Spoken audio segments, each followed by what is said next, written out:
د 400 دکاندارانو په بیلونو کې د زرګونو روپو د اضافي ټیکس په عزت احتجاجي مظاهره کړې ده او وایي چې دوی ته په هیڅ شکل دغه اضافي پیسې نه دي قبولې. دا مظاهره د 400 د دکاندارانو بېلابېلو تنظیمونو په شریکه په فاروق اعظم چوک کې کړې ده، چېرته چې د وابډې د چارواکو په ضد نارې ووهلې او بیا وروسته د وابډې دفتر ته په مردان روډ یو لاریون هم وویستو. د دکاندارانو د تنظیم تاجر اتحاد مشر افتخار حسین سراف وایي چې د وابډې چارواکو په سیلاب کې را بغلی شوي رقم په مد کې دوی پسې ټکسونه راچولي دي چې دوی ته په هیڅ صورت قبول نه دي او باید چې 2 ورځې کې دي خپله فیصله واپس واغستې شي، ګینې دوی به شټر ډاون هړتال شروع کړي. په بجلی کې د بل ایډجسټمنټ په نوم باندې دوی پیسې را لېږلي دي او هغه د 9-10,000 نه والا تر 20-25,000 پورې دي. دوی چې موږ په لومړۍ ورځ رالو دوی ویل چې دا کمپیوټر غلطي ده، کلیریکل مسټیک دی او تاسو بیلونه راوړئ موږ به دا ټیک کړو. موږ څه کسان راولېږل په دویمه ورځ چې کوم رالې دوی ورته وایي چې چونکې ما دې کې یو چټۍ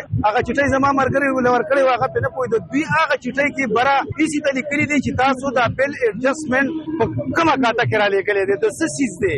موږ په دې پوه کړئ ځکه چې زموږ دلته آفس راځي، کنزیومر راځي، آفس اټینډ کوي او هغه موږ په څه باندې مطمئن کړو چې موږ هغې مطمئن کړو. نو نمبر 1 دوی ته پته نه لګي. بیا دوی دویمه یو خبره دا وکړله چې دا د فلډ ریلیف چې فلډ کوم یو میاشت هغه ریلیف راغلی هغه پیسې چې کوم دي نو هغه یې په بل کې دوباره کړي دي.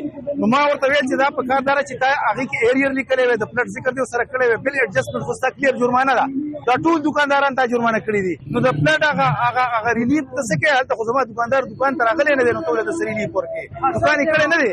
خبره دا ده چې دوی محض د خپل کرپشن دوی د وابډې چې کوم اهلکار دي ټول به نه وي، زه به دا ونه وایم چې ټول به وي، ښه خلک به پکې وي، خو دوی یو د وابډې د قانوني دا بجلي چې کومه ده زما په خیال دا د ټولې 400 د بجلۍ د لوډ برابر ده چې په دې یو قانوني کې څومره بجلي سوځي دا د ټولې وابډې د 400 برابر ده. د هغې خو چونکې د دوی بل نشته دی، لاسز به لازم راځي چې لاسز راشي نو هغه بیا په دې دکاندار تاجر نه برابروي. نو دغه سیسته نه یو تیار. د کال 2022 په اګست میاشت کې چې کوم سیلاب راغلی و نو د سیلاب ځپلو سیمو لپاره د بجلۍ د یوې میاشتې د بیلونو ماپ کول اعلان شوی و، خو اوس د وابډې چارواکي وایي چې دا ټکسونه نه دي بلکې هغه رقم دی کم چې بخلي شوی و. خو ولس وایي چې باید حکومت ته په خپلو پالیسو غور وکړي او د سیاست د پړقولو لپاره دی داسې فیصلې نه کوي چې بیا وروسته ولس ته ستونزې جوړوي. علب خان شیرپو، دلبر نیوز، 400.